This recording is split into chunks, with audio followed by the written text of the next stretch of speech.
Muito bom dia, gente. Acabei de ver que estou num lugar aqui um pouco ingrato. Outra luz. Deixa eu juntar um pouco. A gente fazer isso de um jeito que vocês consigam me olhar.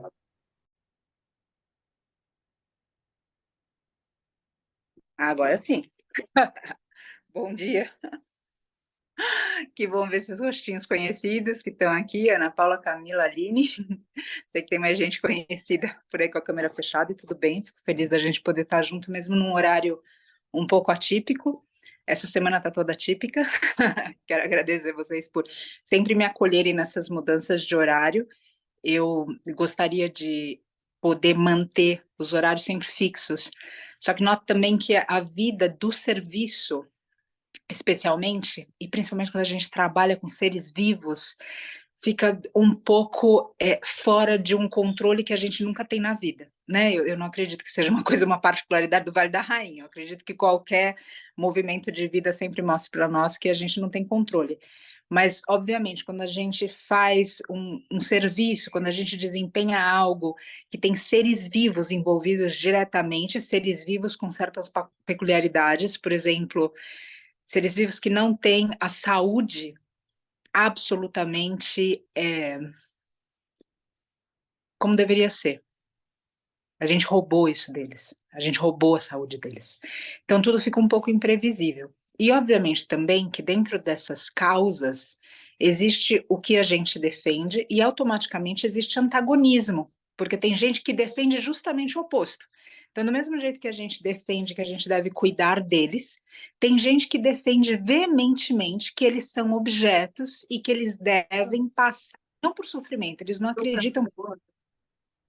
Eu, inclusive, já tive conversas com algumas pessoas. Deixa eu só fechar o microfone aqui. Eu já tive algumas conversas com algumas pessoas que dizem, a Cíntia também está aqui. Algumas conversas com pessoas que dizem, olha, eu não maltrato, eu só mato.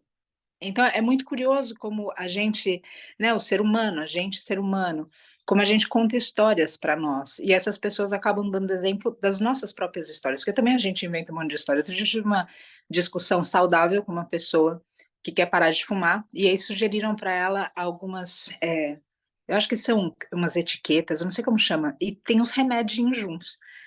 E a pessoa estava preocupadíssima do que aquilo podia fazer para a saúde dela. Eu falei, mas meu amor, ou seja, você já está fumando, ou seja, a tua saúde já está comprometida, ou seja, né, vamos pensar que aqui está comprometida, aqui de repente compromete por um tempo, e daí você para de fumar e para o remedinho, para a etiqueta, para tudo. Mas, de novo, ou seja, a gente tem esses lugares de incongruência, esses lugares que a gente conta umas histórias para a gente disso, não, eu quero parar de fumar, mas eu tenho medo de prejudicar minha saúde com esse remedinho. Não, olha, eu não maltrato, eu só mato, ou seja, maltratar não, eu não gosto de sofrimento. Então, de novo, quando a gente trabalha com tudo isso, tem toda essa questão do antagonismo, porque existem pessoas que acreditam que aquilo tem que ser feito daquele jeito como sempre foi, como, por exemplo, a própria história dos rodeios e afins, no caso de mestre animal. Se a gente vai para outras causas, a gente também vai ver isso, existe antagonismo. Então, tudo isso combinado faz com que esses horários às vezes flutuem. E, de novo, eu agradeço pelo acolhimento de vocês, esse entendimento, que eu realmente gostaria de ter a minha prática em ordem. Às vezes já acabei minha prática agora. Eu pensei, nossa, deve ser incrível fazer uma prática depois de 8 horas de sono, tendo comido certinho nos horários certos no dia anterior. Deve ser incrível as pessoas que conseguem manter os horários fixos dentro de uma agenda. Eu acho tudo isso incrível, mas não é o que eu consigo sustentar. Então, eu, em vez de ser uma pessoa ideal, eu sou uma pessoa possível. E eu agradeço por vocês me aceitarem dentro das possibilidades que eu posso e consigo manifestar aqui. Simone também chegou, bem-vinda com a câmera aberta. Eu sei que tem mais gente com a câmera fechada. Então, gente, hoje, trazendo essa reflexão e essa oração, teriam acontecido na segunda-feira. E ela é inspirada em tantas coisas do nosso dia a dia, porque eu tenho certeza que a gente aqui, cada um de nós, tem antagonismo na vida. Não tem? Não tem sempre um abençoado, uma abençoada, que é o antagonista ou a antagonista do que a gente quer fazer? A gente está super animado, a gente está empolgado, a gente está cheio de entusiasmo, e aí tem aquela pessoa que vira e fala: então, isso não vai dar certo. Ou pior, ela age para que não dê certo. Inclusive achando que dessa maneira ela está fazendo melhor para nós ou para o que quer que seja que a gente defenda, ou para aquele caminho, qualquer coisa. Então, o antagonismo, ele existe na nossa vida de maneira geral. E muitas vezes esse papel do antagonista, o desafeto, aquele que a gente chama de inimigo, ele também leva uma herança nossa, que a gente diz que é por causa dele que a gente está irritado. Já aconteceu com vocês? Se não aconteceu com vocês, eu sou muito íntima disso. Eu falo assim, tô com raiva porque essa pessoa me deu raiva o que ela fez. Essa pessoa fazendo isso, eu fiquei louca da vida. Porque essa pessoa me provoca irritação. Porque, olha, eu tô ruim do estômago por causa dessa pessoa. Porque essa pessoa fez isso comigo. E aí, ótimo, ou seja, eu não estou discutindo que as pessoas estão fazendo o melhor que elas podem, às vezes, ou melhor, às vezes elas estão fazendo o melhor que elas podem dentro do pior que elas podem ser. Isso vale pra gente também. O ponto é que a gente precisa ter um pouco de autorresponsabilidade sobre o que a gente sente. Em outras palavras, quando uma criança faz alguma coisa para nós, alguma coisa muito irritante, a gente pode até ficar com raiva daquela criança momentaneamente, mas daí a gente olha para dentro, olha para a gente e fala: para de ser louca, é uma criança, não é assim que a gente fala? Para, pelo amor de Deus, é uma criança, o que você vai fazer? Ou uma pessoa que esteja com algum desequilíbrio patológico. E a pessoa faz qualquer coisa com a gente. A gente pode até ter um impulso de raiva ou alguma emoção torpe, negativa, e logo em seguida a gente se dá conta e fala: para, a pessoa está doente, como que você vai reclamar? Olha a situação que a pessoa se encontra, acabou. A gente vê que existe alguma coisa e a gente responde de uma forma coerente. A gente simplesmente não dá corda porque a gente está sentindo, porque a gente sabe que ali existe uma razão para ser daquele jeito. E a gente precisa entender que esse antagonismo também tem razões. Às vezes as pessoas acreditam que tem que ser assim para sempre. A gente já viveu isso. A gente aqui, estou vendo um grupo grande de mulheres. Nós mulheres já vivemos isso. Não vivemos? Ou seja, pessoas que acreditavam que a gente tinha que ficar dentro de casa. Pessoas que acreditavam porque a gente tinha era um gênero inferior. O próprio budismo tem algumas linhagens disso. A Jitsuma fala muito a respeito disso. Então, como mulher, a gente já viu isso. A gente já viu isso em termos de raças, a gente já viu isso nos povos originários, eles enfrentam até hoje, a gente vê isso com mestres animais, a gente vê isso de toda forma possível. E aí, outra vez, a gente tende a olhar para o antagonismo ou para o antagonista e colocar nele a herança, que é o quê? O ódio que a gente ainda não trabalhou na gente, o entendimento que a gente ainda não trabalhou na gente, porque quem quer que seja que antagonize, a gente tem razões, assim como a criança tem razão para fazer aquela malcriação.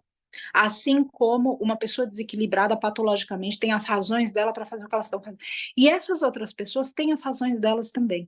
E cada vez que a gente deixa que essa raiva, esse ódio tome conta, a gente oferece para o outro o poder de dizer: você controla a nossa vida. Vocês concordam com isso? Porque estamos colocando tudo para o outro, ou seja, como se a gente não existisse. É o outro que está ditando como a gente sente, o que, que a gente vai fazer, se a gente continua, se a gente desiste. A gente está dando tudo para ele. E a gente também não está usando de nenhum discernimento para entender que o outro está sendo um espelho, se diz muito por aí, está revelando o que a gente tem dentro. Porque, outra vez, se a gente tivesse um pouco mais de entendimento, como na caso da criança, de uma pessoa desequilibrada patologicamente, a gente não se deixa levar por aquelas emoções. Não é assim? A gente consegue um lugar dentro da gente que a gente fala: opa, pera, você está exagerando, olha a situação, ou seja, uma criança, olha a situação. Beth chegou em casa, bem-vinda, Beth. Estava na rua, eu vi no grupo. Então, a gente muitas vezes, quando fala dessas pessoas que estão nesse outro antagonismo, no antagonismo das coisas que a gente acredita que são adultos, a gente não reserva esse lugar de pegar a gente por dentro e falar: opa, alto lá, não é assim. E por causa disso, a gente dá todo o poder para essas pessoas para que elas nos façam tristes, para que elas nos façam pessoas com raiva, para que elas nos façam pessoas pessimistas, para que elas nos tornem pessoas eventualmente más. Mas porque a gente começa a desejar o mal. E essa é uma grande prova que o outro conseguiu ferir muito a gente. Agora, o outro feriu em cima de algo que a gente precisa entender que foi a gente que deu. E esse é o ponto da reflexão, autorresponsabilidade. Eu não estou aqui para defender a inconsciência e o egoísmo do outro. Eu estou aqui para lembrar que a inconsciência e o egoísmo do outro também estão em cada uma de nós. Salvo que tem alguém aqui que se iluminou, se manifeste, por favor. Ou seja, isso tudo está na gente. E se a gente não conseguir, de alguma maneira, olhar para nós com sinceridade cortante, para encontrar isso na gente, relevar no outro, tentar ser a nossa melhor versão, e não dar para o outro simplesmente a capacidade de acabar vida, ou acabar com o nosso dia, ou acabar com a nossa fé. Então, essa questão da autorresponsabilidade, ela não está aqui para que a gente olhe para nós e diga, tudo bem, agora eu vou pegar a minha chibata e vou acabar comigo, porque não. Essa chibata não deve funcionar nem para o outro e nem para a gente. Quando a gente coloca a culpa no outro, é como se a gente estivesse chibatando o outro, concorda? Porque ele me fez sentir assim, porque ela me fez sentir assim, porque... Então a chibata tá pro outro. A tendência que a gente tem é andar como se fosse um pêndulo, que essa é a questão da dualidade. Ou seja, a gente está ou para cá ou para cá. E esse caminho do meio que o Buda fala muito, escapa da gente o tempo todo. Então, quando a chibata tá no outro, a gente sabe que a gente desce o braço. E quando a gente coloca a autorresponsabilidade na gente como culpa, a gente também desce o braço, só que na gente. E aí é a hora que a gente pode começar a repetir para nós frases depreciativas que também sabotam a gente. Agora, da mesma forma, se eu usar um pouco de entendimento comigo, da mesma forma que eu procuro usar entendimento com o outro, não para que eu possa me esconder nas minhas falácias, nas minhas falências, nada disso, mas para que eu possa me responsabilizar como uma adulta, para realizar. Eu ainda não tenho maturidade para lidar com essas situações sem desejar algo negativo. Eu não tenho ainda maturidade para lidar com isso sem ficar triste. Eu não tenho. Então, se a condição é essa, vale a pena para nós vigiar a proximidade que a gente tem com tudo isso.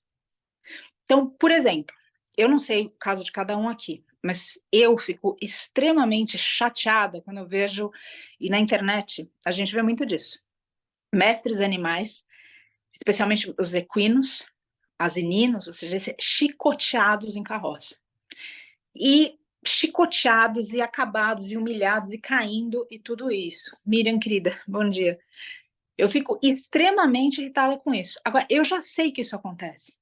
Então, o que eu faço? Como eu percebo que isso me diz, que eu olho e digo, putz, isso aqui no caminho, aonde estão os mestres bovinos agora do Vale da Rainha, tem um senhor que todo dia que eu passo, ele, bom dia, Deus abençoe, ele parece um doce, parece uma encarnação do Pai Celestial. E aí, quando eu olho em volta da casa dele, tem uma carroça com um mestre jumento, que outro dia eu vi ele lá, sei lá quantas horas debaixo do sol esperando. E eu fico olhando e falo, como que aquela pessoa pode não fazer a ligação em toda aquela doçura dela? Então, o ponto é, se eu me aproximo muito, eu sou provocada em lugares que eu ainda não tenho a maturidade. Então, o que eu procuro fazer? Eu sei que a verdade está lá, eu sei que eu preciso de alguma maneira. Então, uma das coisas que eu faço, eu tento olhar para o máximo de positivo que existe naquela situação. Ou seja, de novo, essa pessoa parece uma pessoa boa, só que inconsciente. A gente já estudou isso no Mahabharata. Perfeito não tem ninguém. A gente, com sorte, consegue ser bom. Com sorte. Então, isso tudo para o quê? Para a gente começar a olhar que os nossos desafetos, os nossos inimigos, as pessoas que a gente tem diferenças muito específicas na vida, são pessoas que, para outras pessoas, e às vezes até para mestres animais, porque de repente ele tem um mestre cachorro que ele ama, e que ninguém chega perto desse mestre cachorro, e esse mestre cachorro dorme na cama com ele, ele é capaz de não comer para dar comida para o mestre cachorro dele. Então, o ponto é, essas pessoas, que muitas vezes a gente tem uma diferença tremenda, elas são as melhores pessoas na vida de outros seres. Só que a gente está conhecendo aquela faceta dela no antagonismo do que a gente defende, do que a gente acredita, e do que aquela pessoa defende, do que aquela pessoa acredita. Então, compreender tudo isso tira do outro poder e também tira do outro essa chibata pesada que a gente dá, e a chibata que a gente dá na gente também é autolá, compreensão. A gente ainda não tem a maturidade para olhar para... Você já sabe, então tá bom. Então a gente pode, por exemplo, trabalhar para tentar evitar isso, com um trabalho de conscientização ou de educação.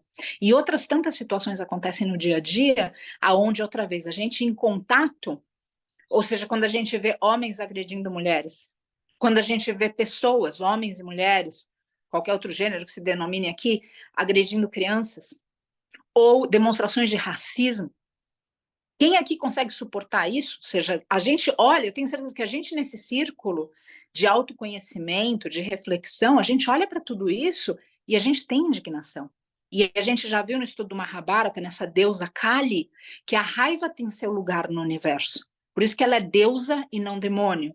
Assim como a morte, por isso que a morte é deusa e não demônio. As coisas têm o seu lugar. Mas quando a gente perde o discernimento, quando a gente não encontra... Márcia, bom dia.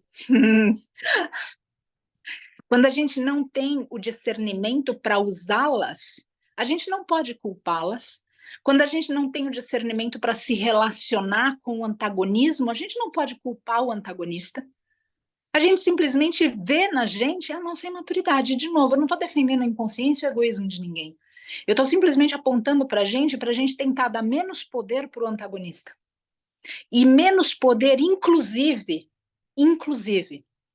no nosso coração, para que a gente não odeie.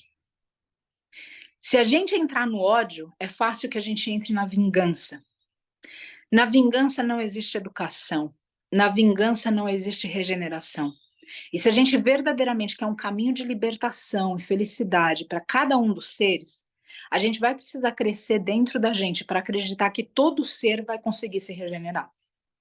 Que todo ser, inclusive a gente, porque ninguém está falando de um lugar mais elevado, que todo ser, inclusive a gente, vai conseguir oportunidades nesse mundo onde a gente consiga transcender essa raiva, essa vingança, num lugar de amor, compaixão e educação. Então, quando essas situações do antagonismo, do inimigo, acontecerem, eu gostaria que a gente olhasse para a gente e praticasse a autorresponsabilidade. O outro pode fazer o que ele quiser, com reservas. Ele deveria fazer o que é da lei. Assim como, se a gente for honesto com a gente também deveria e nem sempre faz. Então, isso é o que deve ser. Agora, eu parti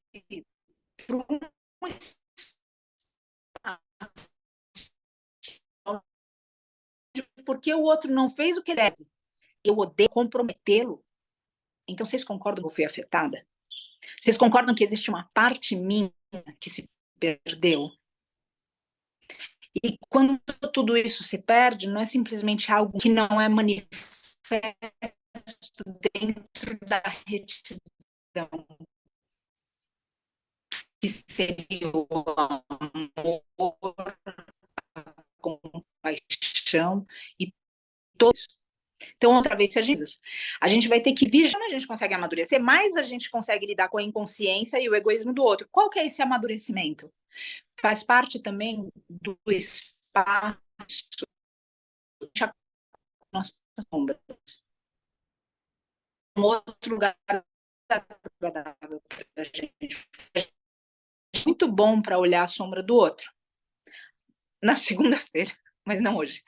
Então, esse espaço que eu olho a sombra do outro, começo a olhar a minha sombra, esse espaço onde eu ganho maturidade, o abraço que é negativo em mim, eu andar com o escuro que tem no outro.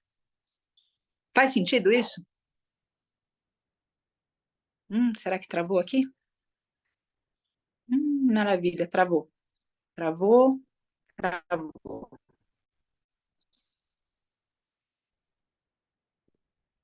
Deixa eu ver se estamos aqui. Vou perguntar, travado. Travado? Deixa eu só ver se voltou aqui. Será que tá? Já voltou. Ah, ótimo, Camila, maravilha. Para mim, o rostinho de vocês está congelado ainda. Camila está comentando, voltou, me falou, ótimo. O rosto de vocês está todo congelado para mim, mas se vocês estão ouvindo, Miriam também, então bom, vou torcer aqui. Deixa eu mudar se isso daqui, se ele atualiza. Bom, se vocês estão ouvindo é o que importa. Então, gente, eu quero de novo deixar aqui para que a gente olhe para a gente nesse senso de autorresponsabilidade. Da gente perceber que o outro faz o que ele quer, não necessariamente ele faz o que ele pode. Voltou, que bom, Carol. Ele faz o que ele pode. E dentro de fazer o que ele pode, ele aponta para a gente o quanto a gente amadureceu ou não. Quando a gente propõe orações, quando os professores propõem para nós, para que a gente possa rezar os nossos desafetos, rezar os nossos inimigos, é também uma reflexão para nós, para que a gente consiga purificar o nosso coração. Isso ressoa para vocês?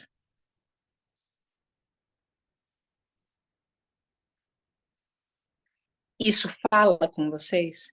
Porque se eu não sou capaz de rezar o meu desafeto, se eu não sou capaz de rezar quem eu acho que é o meu antagonista, quem eu acho que é o meu inimigo, vocês concordam que o meu coração também de algum jeito se comprometeu? Eu vou tentar tornar uma conexão aqui. Só um momentinho, para ver se eu consigo. Vou tentar travar. Vamos lá, mudei a conexão à internet. Mudei a conexão à internet, vamos ver se agora ela fica melhor. Agora eu comecei a ver. Acho que agora vocês começaram a se mover. Tem. Maravilha, eu acho que assim tá melhor. Agora voltou, será? Essa semana tá um desafio só, hein, gente? Agora voltou. Bom, eita, nós, mas até para falar no Zoom tá difícil, bens a Deus. Que coisa. Então, de novo, gente, a autorresponsabilidade, o outro ele tá fazendo o que ele pode. Agora, a partir da hora que eu não consigo nem rezar pelo outro, eu fui vítima. E a princípio eu posso falar que eu fui vítima do outro, mas eu fui vítima de mim, porque eu não me vigiei, porque eu não mantive o meu coração de uma maneira puro, porque eu não me trabalhei, porque eu não refleti, porque eu não olhei para as minhas sombras. E quando eu faço tudo isso, eu preciso, dentro de um movimento pedagógico da vida, colocar tudo isso no outro para que eu possa me ver. Então, na verdade, o outro é um golpe de misericórdia. Como se ele estivesse falando para nós: olha, então, você está achando que você está bonita? Você está achando que você está bonito? Deixa eu te contar uma coisa. E daí ele vem e irrita a gente daquele jeito, e daí a gente fica cheio de raiva, e a gente acha que a culpa é dele. E aí, de novo, autorresponsabilidade. E aí, de novo, essas orações. Quando a gente rezar os nossos desafetos aqui, é óbvio que a gente quer que essas preces alcancem os nossos antagonistas. Mas a gente também quer que essas mesmas orações possam purificar o nosso coração. Ódio não cessa o ódio. Mahabharata a gente vê Yudhishthira falando que fogo não se apaga com fogo. A gente odiar é como se a gente quisesse que o ódio terminasse no nosso ódio, que a injustiça terminasse no nosso ódio. A gente querer que o outro se regenere no nosso ódio. Qual é o pai que consegue educar com ódio? Tudo bem, vocês podem dizer, não, eu já tive um pai que educou com ódio, já tá bom. Qual foi o resultado dessa educação com ódio? Foi o que? Terapia para o filho durante quanto tempo? Foi um trabalho de trauma para o filho, de superação de trauma para o filho por quanto tempo? Então, sim, a gente pode fazer as coisas no ódio. Só que o resultado do que a gente faz com ódio é bem diferente do resultado daquilo que a gente faz com amor. Por isso que a gente precisa procurar dentro da gente formas de conseguir fazer por amor. Por mais que seja difícil a gente encontrar o amor para lidar com o nosso antagonista. Às vezes, tudo que a gente vai conseguir fazer é não se envolver. Não se envolver significa não responder naquela mesma vibração. Às vezes, todo mundo aqui que já entrou no veganismo de alguma maneira já teve antagonismo também. Na hora tá lá com os amigos ou com a família, e daí vem aquele inocente com uma maçã na boca no meio, daí a gente começa a ficar. E aí começam a falar pra gente: ah, mas que frescura! Agora, olha só que frescura! Nossa, comeu a vida toda, agora olha que fresca, que fresco. E às vezes a gente olha para tudo aquilo, dá aquela vontade de. E aí, de novo, aquele ser está provocando alguma coisa da gente. Se a gente verdadeiramente está no veganismo por amor, vocês concordam que a gente vai ter toda a paciência do mundo? Porque quem precisa mudar para o mestre animal ser salvo. Você que, nesse caso, nesse exemplo, já se tornou vegana ou vegano, ou o ser que está te atacando? O outro. Então, o que vai adiantar todo esse chilique e ataque nosso? O que vai adiantar tudo isso? O que a gente precisa é que o outro mude. E para o outro mudar a nossa raiva, e para o outro mudar a nossa vingança, e para o outro mudar a nossa insatisfação, e para o outro não é o caminho. Aprender a falar, agora no domingo a gente tem outro estudo Mahabharata, no domingo a gente vai ver isso, como esse domínio da fala, que Vidura explica, um sábio explica, como ele é raro. Como ele é raro. A gente aprender a viver só falando a verdade, mas uma verdade que não humilha o outro quando o outro está equivocado. A gente aprender a falar coisas quando a gente está irritado. Imagina, eu vejo isso uma das coisas primeiras da evolução espiritual. A pessoa está irritada, com raiva, e ela fala em nome do amor. Eu olho aquilo, bato cabeça, batendo cabeça no chão, falo que incrível, que evolução a pessoa tem. Porque a gente geralmente, na raiva é melhor colocar uma meia na boca, porque é difícil. E a pessoa com tudo aquilo vai e coloca. Então, Vidura, esse sábio, vai explicar um pouco para nós desse tapas, dessa austeridade da fala, que é para a gente não humilhar na verdade, que é para a gente, numa situação de injustiça, não colocar palavras que o outro se sinta diminuído. A gente sim precisa fazer com que o outro se sinta responsável, assim como nós temos que ter responsabilidade sobre nós mesmos. Através dessa responsabilidade, encontrar amadurecimento. Então, todas essas situações de antagonismo, como eu comentei agora há pouco, podem ser um golpe de misericórdia. O golpe de misericórdia é para que a gente cresça. O golpe de misericórdia é para que a gente veja o outro vendo a nós mesmos. O golpe de misericórdia é resistir no amor de tal forma que o outro se regenere. E se o teu antagonista se regenerar, bendita seja a tua vida. Porque você concorda que o teu antagonista se regenerando vai bênção na tua vida também. Agora, se a gente fica... Tinha um professor meu que falava assim, que a gente, quando fica irritado, manda a pessoa para o inferno. Daí fala, a pessoa já está boa no que ela faz. Aí manda para o inferno, é tipo mandar para mestrado, que dela volta pior ainda. Ele vai, tem que mandar para o céu, tem que mandar para os anjos, tem que rezar, e não é para mandar para o inferno, ela fica melhor ainda no que ela é ruim. Então tem que conseguir trazer tudo isso. Ele tinha um jeito divertido de falar isso. Isso tudo, acho que a Camila colocou aqui, tenho dificuldade ainda em agir nesse contexto do almoço da família não reage com ódio, mas acho que ainda falta sabedoria para tocar o coração de outro. Sim, Camila, eu acho que cada um de nós, cada uma de nós, especialmente dentro do veganismo, a gente lida com esse lugar de se eu falar tudo que eu estou pensando aqui, nem nessa família eu volto. Acho que cada um de nós lida com esse desconforto em algum instante. E aí, de novo, é a hora, a gente pode ser usado para o outro aprender alguma coisa, mas definitivamente nessa situação o outro já está sendo usado para ensinar alguma coisa. Eu noto que quando eu falo a respeito do veganismo e a pessoa zomba de mim, ou a pessoa não me escuta, ou a pessoa tranca uma porta, eu noto que a minha comunicação não está elaborada. Eu noto que ainda falta alguma coisa para eu conseguir alcançar. E aí, geralmente, algo que me ajuda sempre é pensar não o que é importante para mim. É importante para mim que as pessoas, e para os mestres animais, obviamente, para a mãe natureza e para tantos seres, mas enfim, é importante porque eu acessei essa verdade, é importante que eu convença o outro disso. Então, isso é importante para mim. Agora, nesses momentos que se tornam difíceis, eu preciso me refrear dentro, tentar estabelecer um diálogo para saber o que é importante para a pessoa. Geralmente, Camila, a pessoa vai ter um lugar onde ela gosta do mestre animal, onde ela gosta da mãe natureza, ou onde ela gosta da saúde dela.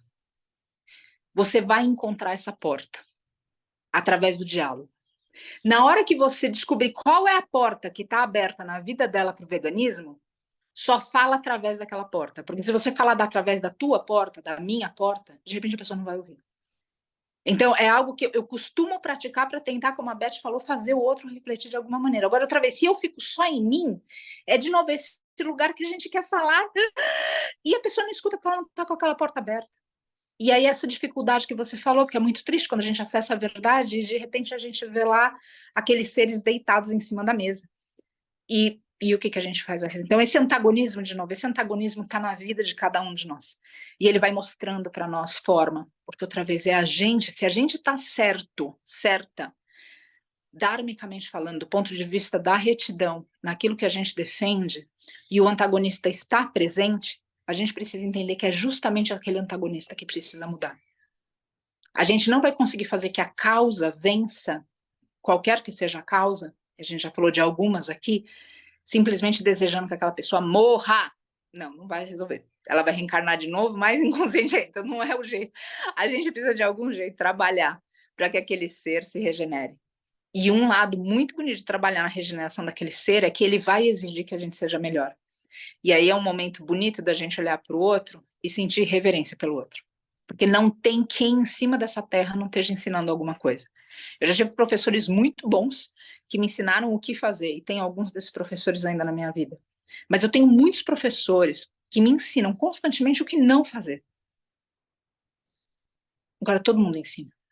Então, se a gente olhar para essas pessoas nessa perspectiva, talvez fique um pouco mais fácil a gente receber um pouquinho mais, com um pouquinho mais de paz, o que elas estão falando. Ontem mesmo, na questão do veganismo, eu, aqui por causa dos mestres bovinos, a gente está sendo duramente, severamente atacado pela pecuária. Severamente. Severamente, vou enfatizar. E com tudo isso, frequentemente, eu noto como as pessoas que nos atacam acreditam no que elas estão falando. Eu tomo um passo para trás, esqueço que eu sou da causa, eu olho, eu falo, essas pessoas realmente acreditam no que elas estão falando.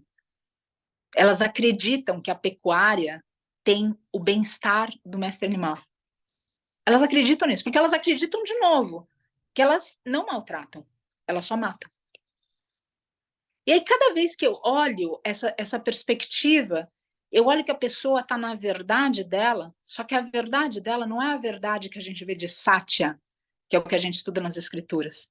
Eu vejo que essa verdade é o que muitos de nós acessamos quando a gente ainda não alcança a verdade que é para cada um dos seres, que é apenas sinceridade.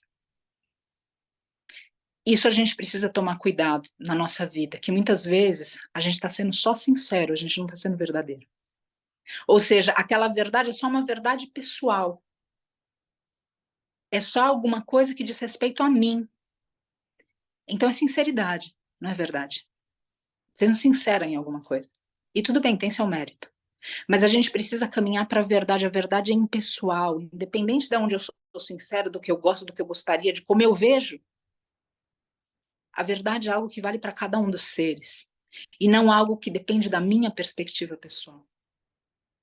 Então, outra vez, a gente tentando entender um pouco melhor o outro, tentando abraçar a nossa sombra, tentar o outro pela porta dele que estiver aberta. Exatamente, Cíntia. O outro vai elaborando a gente para poder fazer a conexão.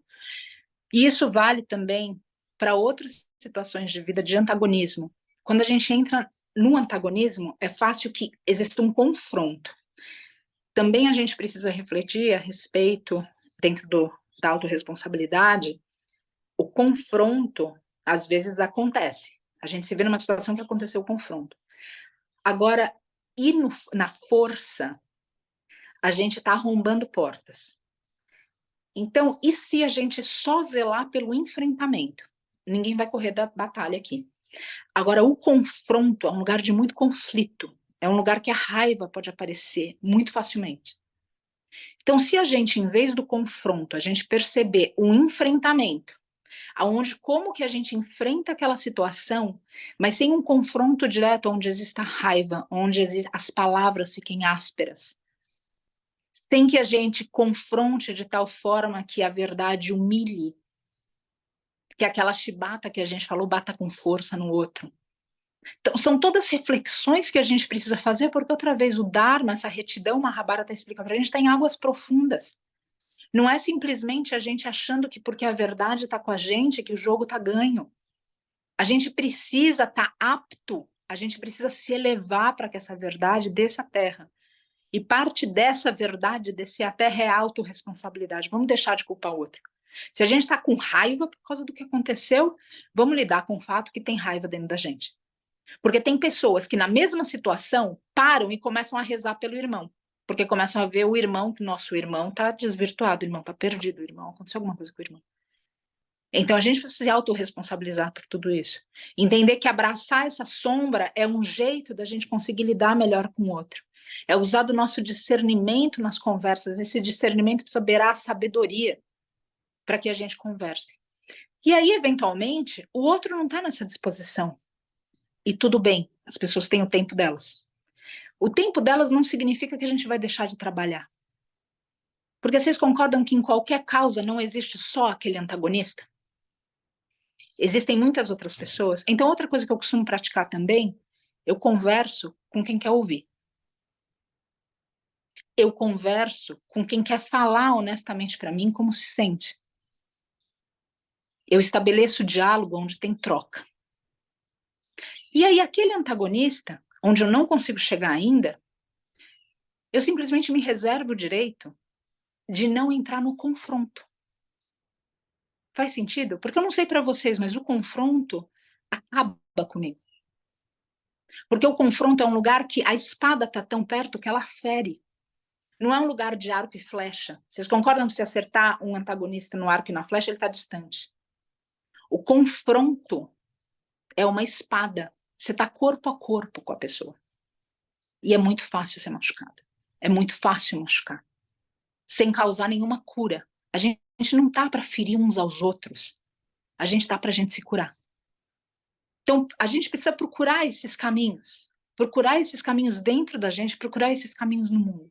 E, de novo, a oração aqui não é simplesmente para que a gente ignore o egoísmo e a ignorância do irmão, mas é para que aquele egoísmo e aquela ignorância não provoque em nós um lugar de ódio.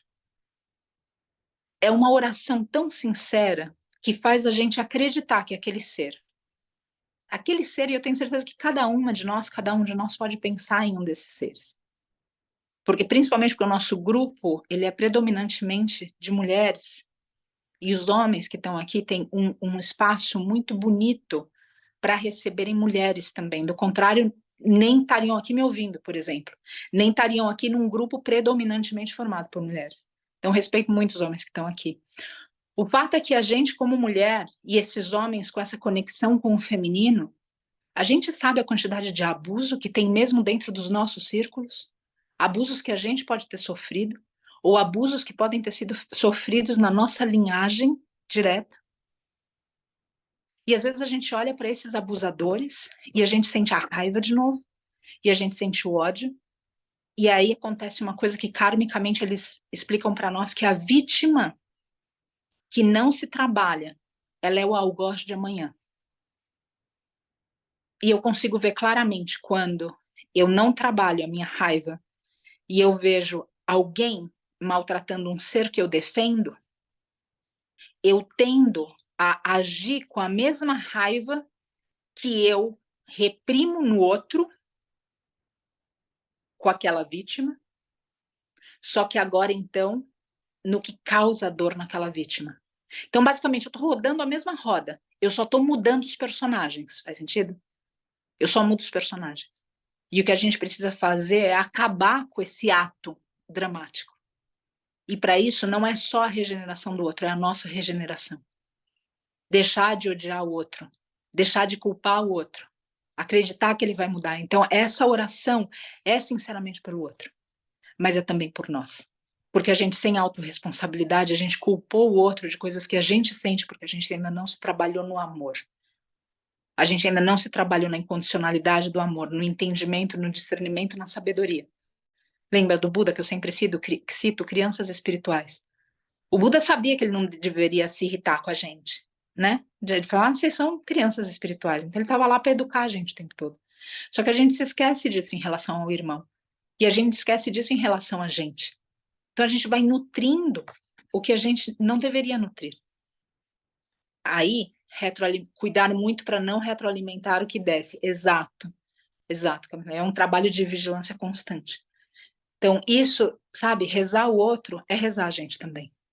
Porque nesse espaço de oração que a gente aqui cria para que o outro seja rezado, a gente não pode esquecer, nesse momento, que se a gente está desejando mal para alguém, a gente precisa rezar também pelo nosso coração. Esse é um lugar que deixa de ser egoísmo, a oração para nós. Eu tenho muita diferença se a gente reza para conseguir algo que seja só para nós. Eu realmente quero preservar as nossas orações para que a gente não reze só para nós.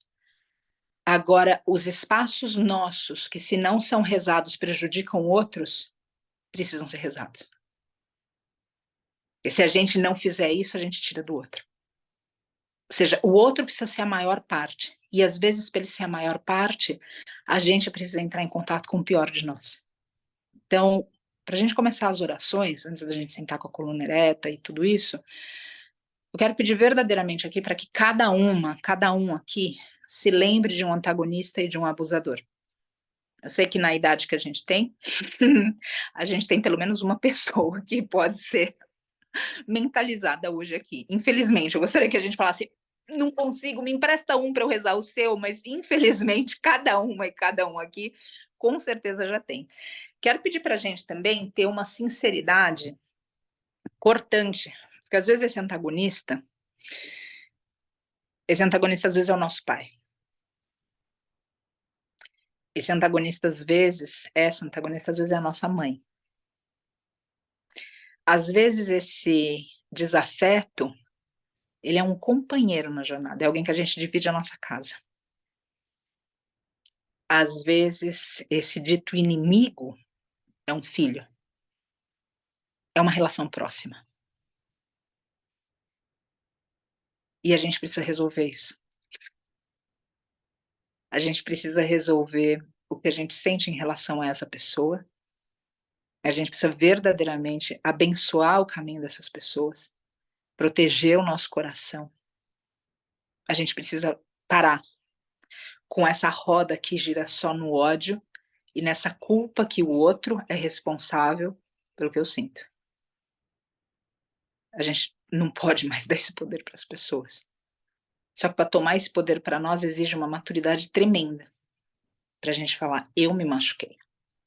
É o exemplo que eu já dei aqui de uma faca, do fogo. O Vedanta fala do fogo. A gente pode falar, você me queimou.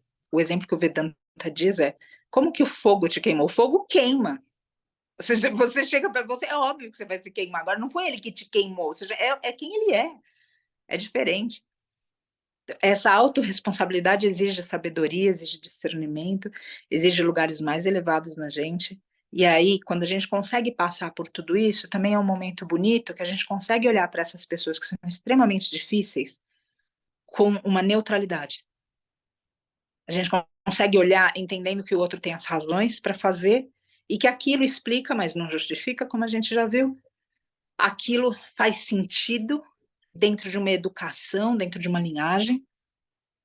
A gente não aprova aquilo, mas a gente não exclui a pessoa. Geralmente na nossa sociedade a gente tende a excluir. E a gente já viu o que a exclusão faz numa sociedade.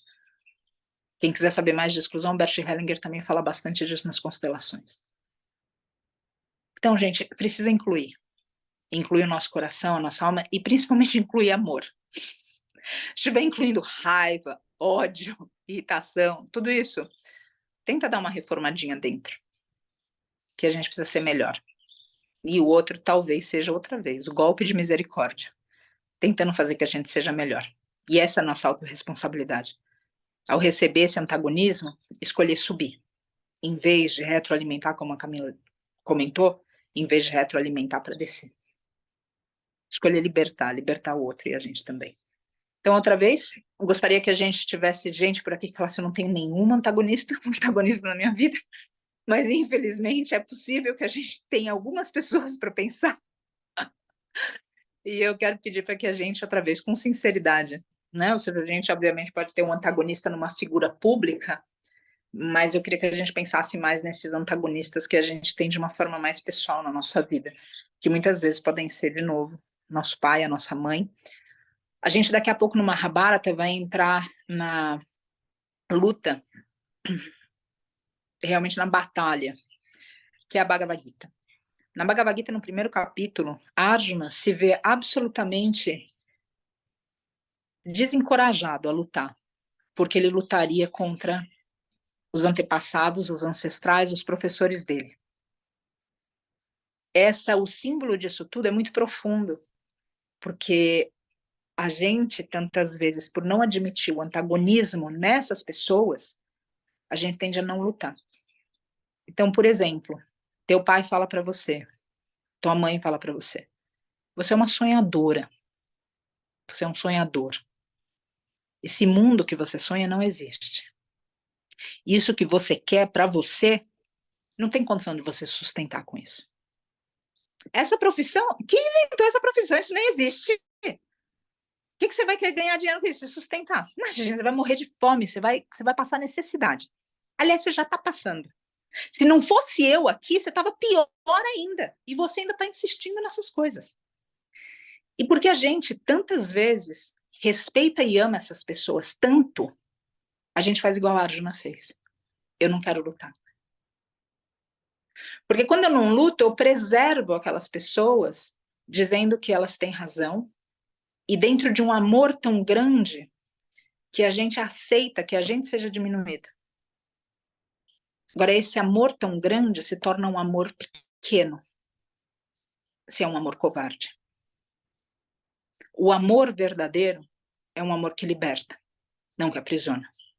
É um amor que nutre, que constrói. Não é um amor que destrói ou que impede o crescimento. Então, outra vez, às vezes esse antagonista vai estar na tua mãe, no teu pai, no teu companheiro e na tua companheira, num filho, num irmão. E às vezes vai ser difícil lutar para o amor prevalecer, porque você pensa que ama praticando esse amor pequeno, que deprecia você mesma. E eu quero que a gente pratique um amor maior. Um amor maior que a gente possa olhar para o outro, como a Jetsuma diz, eu te amo, seja feliz. E não eu te amo, me faça feliz. E que o outro possa sentir esse mesmo amor da gente. Seja feliz. Seja verdadeiramente feliz. Agora, com autorresponsabilidade, pega a tua vida, teu coração, teu destino e faz o que você veio fazer nessa terra. Eu não sei o que você prometeu do outro lado do véu, mas eu suspeito que você, que a gente não conseguiu esse corpinho falando lá para a corte celestial, quando a gente foi defender o projeto de ter um corpo na terra. A gente não foi lá falar assim, eu quero descer para odiar, eu quero descer para arrancar os olhos de todos os irmãos que enxergarem de outro jeito que eu. Eu quero descer porque eu vou arruinar a vida dessa meia dúzia aqui. Eu vou descer. Eu tenho a impressão que a gente prometeu um monte de outras coisas. A gente falou, olha, as pessoas que não pensam como eu vou de alguma forma conversar e dialogar. E as pessoas que me fizerem mal, eu vou agradecer, porque aquelas pessoas me mostraram. A gente deve ter feito umas propaganda política lá em cima, que Deus a me livre. E agora a gente está aqui do outro lado. E a gente esqueceu tudo. E daí a gente ainda fica chamando Deus, a deusa. E eles devem estar do outro lado, falando, mas você que prometeu aqui, foi você que assinou para ganhar o corpo. Então, vamos tentar de novo. Eu não sei o que você prometeu, mas eu tenho a impressão que a gente, de maneira geral, não prometeu que a gente odiaria, desistiria, arrancaria o olho de alguém, enfim, jogaria na fogueira. Eu tenho a impressão que não foi bem assim. Então, vamos tentar lembrar, né? Ou seja, outra vez, mesmo que às vezes seja difícil lembrar exatamente, tenta sempre, à medida que a gente vai caminhando pela vida, pensar, essa opção tem mais amor ou menos amor? Essa opção aqui aprisiona ou liberta? Essa opção aqui, como a professora Lúcia Galvão fala, sobe ou desce, como a Camila lembrou hoje. Essa opção aqui, ou seja, vai escolhendo um momentinho por vez, um momentinho, uma respiração por vez. Qual é? Então apareceu o desafeto. Opções: arrancar a cabeça dele. Opção 2: encontrar o nosso coração para aceitar a cabeça do outro no lugar onde está lá. Então, ou seja, ir escolhendo de uma maneira onde a gente consegue propagar um pouco mais de amor. E que esse amor que a gente propaga seja uma revolução dentro da gente para transcender os lugares baixos que a gente fala que o outro coloca na gente e que, na verdade, a gente precisa se responsabilizar. Então, de novo, tenho certeza que a gente tem aqui algumas pessoas iluminadas e abençoadas para pensar nesse momento e trazê-las para o nosso coração com o intuito, esse lugar bonito que a gente consegue realizar, que ele também, essa pessoa, ela, enfim, está colaborando para que a gente seja um ser humano melhor. Eu, outra vez, não sei o que vocês prometeram mas eu tenho a impressão que isso foi uma promessa de cada um de nós, sabe, na propaganda política que a gente fez para ganhar o corpo, a gente falou: "Eu vou ser alguém melhor". Aí tá aqui, tudo tentando fazer a gente melhor. E a gente abrindo fogo para todo lado, esquecendo a promessa. Já está eleito, já ganhou o corpo? Esquece da propaganda política. Vai com fé para o caminho oposto. Então, não. Vamos lembrar, vamos respirar e vamos recuperar essas promessas todas e tentar manter tudo isso da forma mais pura no nosso coração. Muito agradecida, gente, por essas reflexões. Hoje ainda, não sei como está o dia de vocês, mas em algum momento à tarde eu vou abrir a meditação de terça, porque eu vou, como está tudo muito agitado, eu não vou conseguir fazer no horário nessa semana. A única coisa é que no domingo às 10 da manhã está confirmada, já vou estar em outro lugar, ou mesmo se eu estiver aqui, a gente vai ter estudo do Mahabharata. Então esse está ao vivo, isso vai ser ótimo. Agora, durante as meditações e as orações, ficaram nessa maluquice, por causa de tudo que eu já expliquei. Então hoje à tarde, vocês ficam atentas no grupo, para quem tiver disponibilidade, e quem não tiver, lembrar que vai estar sempre gravado. Eu agradeço de novo a paciência de vocês comigo e o acolhimento. Então, agora sim, fechando os nossos olhos, mantendo a nossa coluna ereta.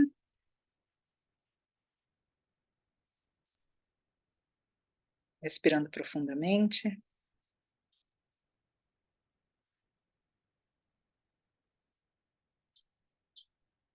E à medida que respira, vigiar para o ombro não subir, mas para a caixa torácica expandir.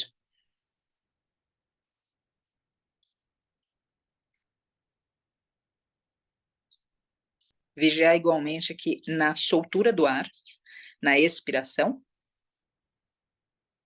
o meio do corpo não colapse.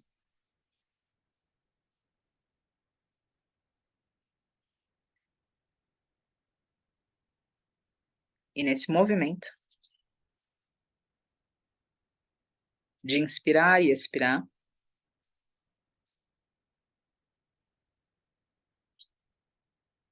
nesse movimento de liberar as tensões e encontrar a força na musculatura intercostal, a força na paravertebral, a intercostal para abrir o peito, a paravertebral para sustentar a coluna ereta e a abdominal para não sucumbir na expiração. E uma postura de força também interior para que o coração não seja refém do que é bom apenas. O coração precisa ser livre para transitar por todos os lugares desse mundo, como uma flor de lótus que não se deixa contaminar, mas que agradece sempre o lodo de onde foi possível crescer.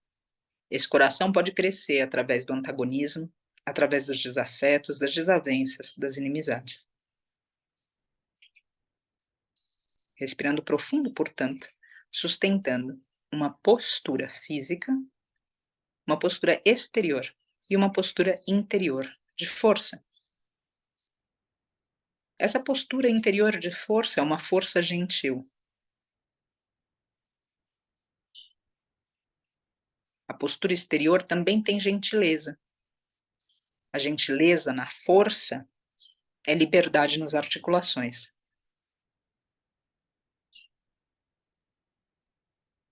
Quando é só forte, não se articula.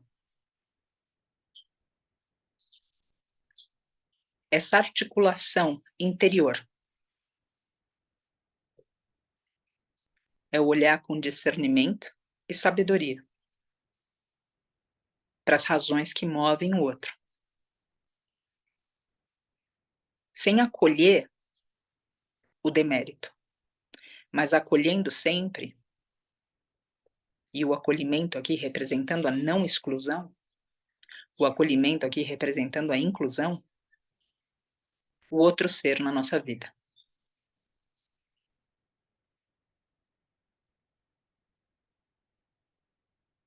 Nessas respirações,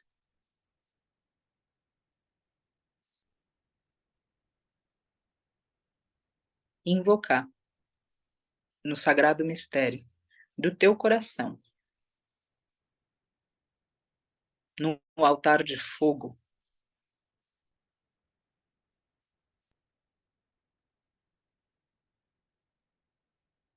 nesse grande mistério que é o teu coração. Invocar a abertura do portal no teu coração.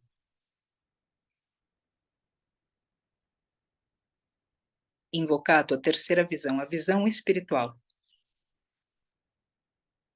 para que você veja os que representam antagonismo na tua vida.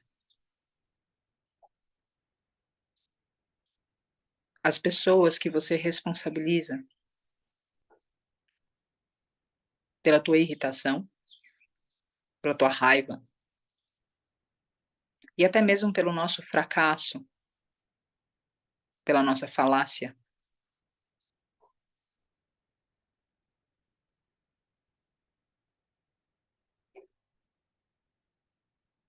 Invocar no nosso coração, com o dom da terceira visão, o olhar translúcido sobre esses seres, sobre essas situações.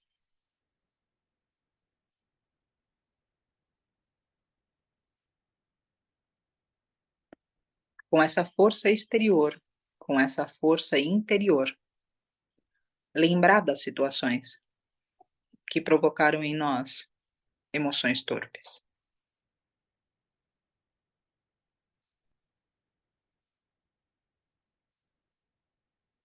Lembrar da inconsciência, do egoísmo, do ataque, do que feriu. E expirar, como se pudesse soprar isso nesse altar do teu coração, para que o fogo queime, levando as cinzas de tudo isso ao vento,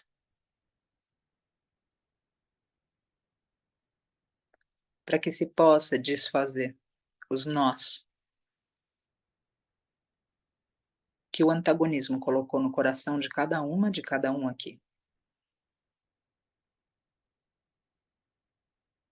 Um nó é a raiva, outro nó é a vingança. Tem nó chamado ódio. Encontra esses nós. E através da tua expiração, do vento sagrado do prana, através de você, em você e por você, sopra como pétalas ao vento cada um desses nós.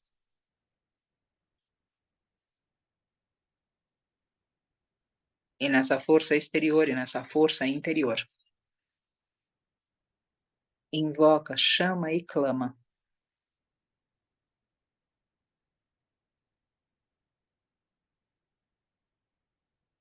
pela tua capacidade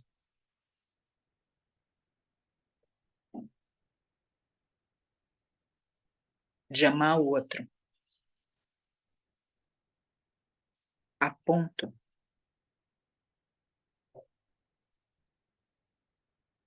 de rezar por ele, de desejar o melhor para ele, para ela, para essa pessoa. Respira profundo com honestidade.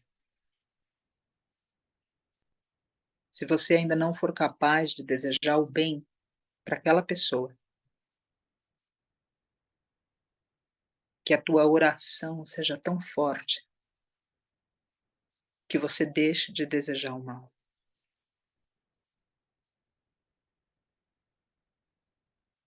Não é pelas mesmas coisas passadas na própria vida que o outro ou que a gente aprende a não fazer aquilo para outros seres.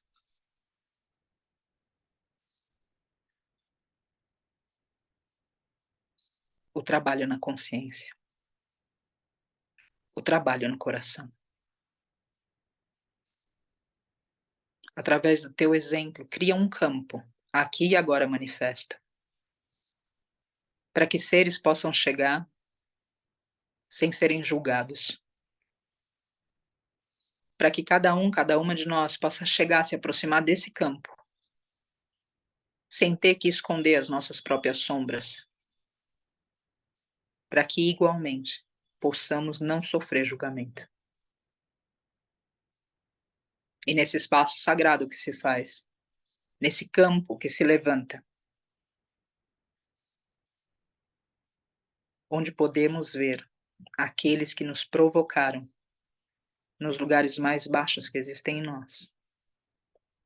Nesse mesmo campo, aqui, são invocadas especialmente as mães divinas, símbolos do perdão universal, símbolos do amor incondicional.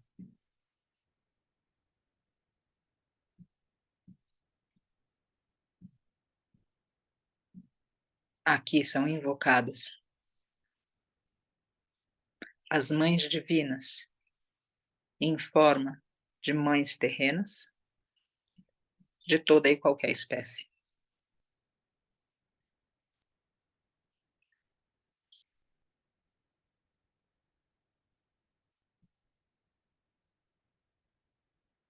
Nesse campo são invocados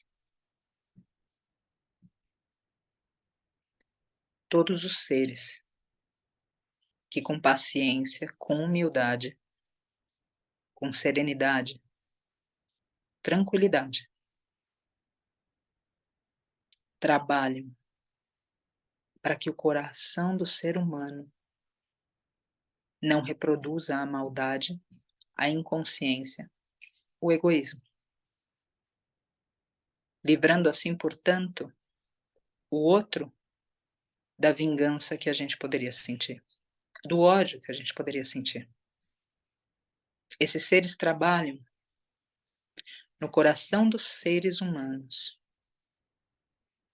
com a nossa permissão, e irradiam para seres que podem desconhecer essa oração, mas que por estarem ligados a nós, recebem dessas vibrações. E o campo se abre na presença desses seres e no exemplo que cada um dá aqui, de lidar com as próprias sombras, de aceitar a responsabilidade sobre o que sente. O campo se abre para além de desafetos pessoais. Se abre para que antagonistas nesse mundo possam se contemplar em jogos de sombra e espelho. Que disputas pessoais, guerras, possam receber da vibração que daqui se emana. Para que o ser humano resolva o conflito em si e então previna a batalha no mundo.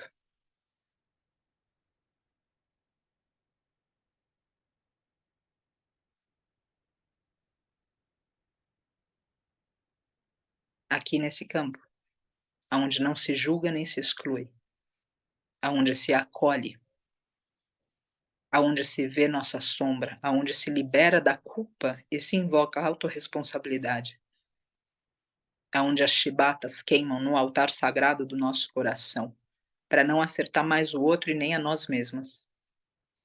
Aqui nesse campo onde mães celestiais se manifestam. Aqui nesse campo onde antagonistas impessoais são recebidos. Rezamos pelo fim do confronto, pelo enfrentamento interior e pela libertação das almas ligadas através de dívida, de ódio, de raiva, de desamor. Para que cada um dos seres livres, para que cada um dos seres praticando o amor incondicional e o perdão, para que cada um dos seres seja livre, seja feliz, seja multiplicador. de realidades superiores que só podem existir na Terra através do trabalho de cada ser. A nossa oração não tira do outro a responsabilidade dele de se trabalhar, mas sutilmente cria possibilidades para os dispostos navegarem em seu interior e saírem vitoriosos sobre si mesmos.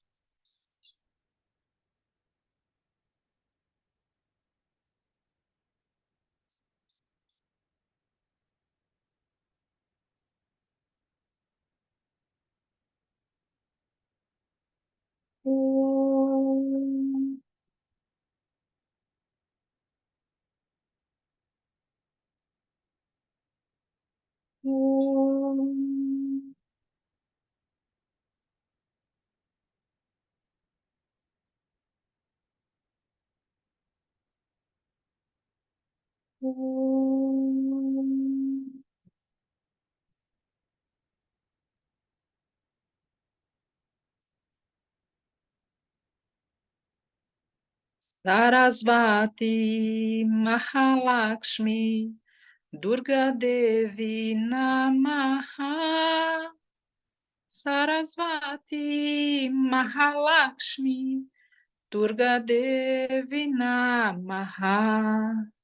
Sarasvati Mahalakshmi Durga Devi Namaha. Sarasvati Mahalakshmi Durga Devi Namaha. Sarasvati Mahalakshmi Durga Devi Namaha. Sarasvati Mahalakshmi Durga Devi Namaha. Sarasvati Mahalakshmi Durga Devi Namaha. Sarasvati Mahalakshmi Durga Devi Namaha. Sarasvati Mahalakshmi Durga Devi Namaha.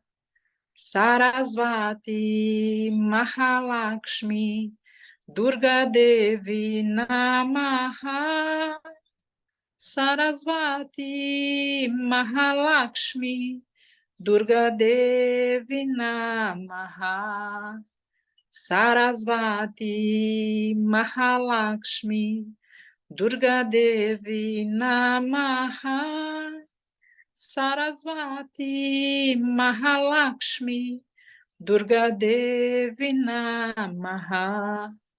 Sarasvati Mahalakshmi Durga Devi Namaha. Sarasvati Mahalakshmi Durga Devi Namaha. Sarasvati Mahalakshmi Durga Devi Namaha. Sarasvati Mahalakshmi Durga Devi Namaha. Sarasvati Mahalakshmi Durga Devi Namaha. Sarasvati Mahalakshmi Durga Devi Namaha. Sarasvati Mahalakshmi Durga Devi Namaha. Sarasvati Mahalakshmi Durga Devi Namaha. Sarasvati Mahalakshmi Durga Devi Namaha. Sarasvati Mahalakshmi Durga Devi Namaha. Sarasvati Mahalakshmi Durga Devi Namaha. Sarasvati Mahalakshmi Durga Devi Namaha. Sarasvati Mahalakshmi Durga Devi Namaha. Sarasvati Mahalakshmi Durga Devi Namaha. Sarasvati Mahalakshmi Durga Devi Namaha. Sarasvati Mahalakshmi Durga Devi Namaha. Sarasvati Mahalakshmi Durga Devi Namaha. Sarasvati Mahalakshmi Durga Devi Namaha. Sarasvati Mahalakshmi Durga Devi Namaha. Sarasvati Mahalakshmi Durga Devi Namaha.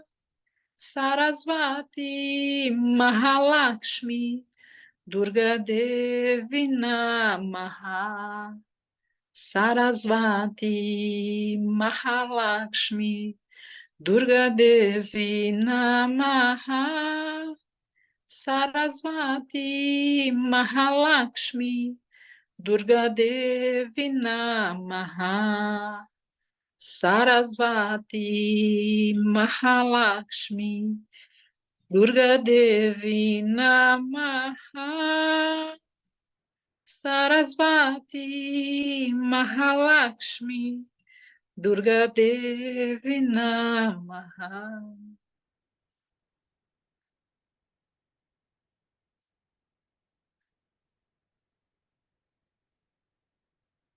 A gente aqui agradece as mães divinas, colocando mantos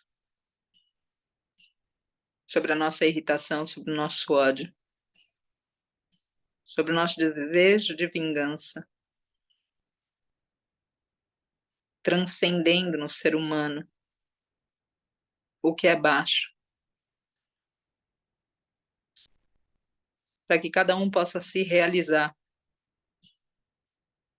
tendo a mesma mãe, sendo de uma mesma família, e, portanto, se encontrar como irmão, como irmã de cada um dos seres. E nessa convivência, aprender, evoluir e servir.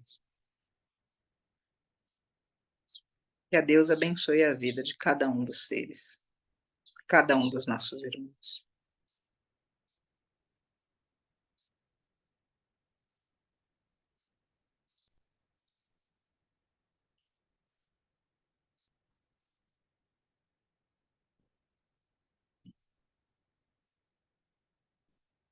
Inspirando, expirando as palmas juntas, abrindo os olhos. Namastê. Estou agradecida, gente, por mais esse momentinho com vocês. Estou agradecida de novo por todo o acolhimento. E hoje à tarde, outra vez, para quem tiver disponibilidade, a gente vai para uma meditação. Eu vou falar um pouco a respeito de depressão. Algumas pessoas têm pedido para que eu fale um pouco sobre essa tristeza, sobre quando as pessoas não conseguem sair de casa, não conseguem sair para a vida. Falar um pouquinho disso de maneira geral, é algo que acena para cada uma, para cada um, especialmente num mundo muito injusto, onde a gente tende a interiorizar emoções negativas. Ana, eu ainda não tenho certeza do horário, porque, enfim, dá um pouco complicado, mas eu acredito que seja alguma coisa em torno de 4 horas da tarde. Eu confirmo no grupo, mas deve ser mais para o finalzinho. Agora tenho, inclusive com o Lama, às 2 horas, uma conversa para a gente definir algumas coisas do retiro que vai ser em Camanducaia. Então, provavelmente vai ser lá. E eu tirei o dia para ficar no lugar onde a gente está protegido para acertar todo esse material online. E outra vez eu comentei no domingo, né? A gente não pode ser impedido de rezar, a gente não pode ser impedido da nossa prática espiritual, a gente não pode ser impedido de desejar o bem. Então, mesmo que as coisas estejam um pouco difíceis, eu vou pedir para a gente sempre Na nossa vida mesmo, quando a gente não conseguir fazer isso junto, sempre observar que às vezes fica difícil demais, e aí a gente tende a ir para o prático e deixar a vida espiritual de lado. E a gente esquece que é justamente essa vida espiritual que vai dar força para a gente lidar com o prático. Então é óbvio que nesses momentos as orações acabam, né? As preces, as práticas espirituais. Tem o exemplo da minha própria prática, hoje parecia um exorcismo, a prática de yoga. Eu falei, meu Deus do céu, deve estar saindo demônio do meu corpo e caindo como suor, gotas de suor. Assim, é impressionante tudo. Não é ideal, de novo, mas é possível. Então, outra vez, as coisas ficam diferentes, mas a gente sempre pensar nisso. Quando a vida fica muito difícil, a gente tende a ir só para o prático e deixar o espiritual. E a gente, justamente nesses momentos, é quando a gente mais precisa do espiritual. Então, eu agradeço vocês por estarem, né, nesse fluxo aqui, juntos nesses horários malucos, especialmente nessa semana. Provavelmente vai ser às 4 horas da tarde. De algum jeito, a gente vai realizar todo esse material, que é um material também para a gente se firmar e um material para a gente dar exemplo para que, a despeito do que aconteça, a gente vai seguir firme. Muito agradecida. Deixo um enorme beijo. Adorei rever vocês. Sinto saudades. E logo menos a gente já se fala de novo. Grande beijo, gente. Até já. Om Namah Shivaya.